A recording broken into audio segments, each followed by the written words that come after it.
Frames in InDesign are the building blocks for your layouts. They can contain images, text, and design elements like a shape with a fill color, like you see here.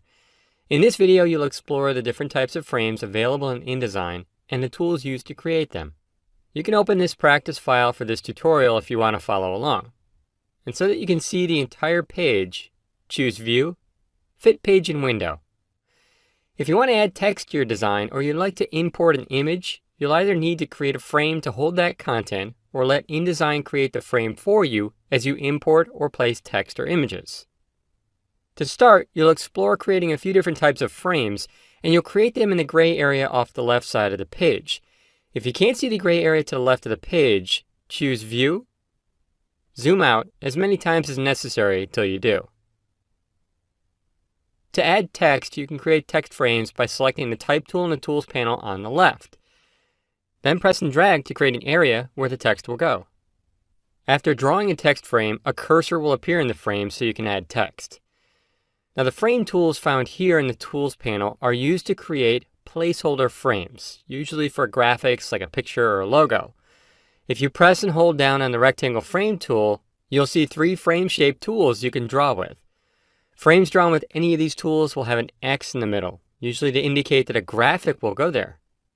The shape tools below the frame tools in the Tools panel are used to create shapes that can be used as graphic elements, like a shape filled with a color. They're called unassigned frames since they don't contain text or graphics, but you can add text or a graphic to them later. You can draw empty placeholder shapes using these drawing tools and later insert content into these frames. Also know that you can always change your mind when it comes to the content of frames, like adding an image to a text frame instead of text, for instance. To ensure that you can see the whole page, choose View, Fit Page in Window. Select the Selection tool in the Tools panel on the left, and then click to select this color box. All frames have 8 handles around the edge of the frame. These are used to control the size, rotate it, and more. Move the pointer over the bottom, middle handle of this frame, and then drag it up to make it a little bit shorter. All frames you select also have these color boxes.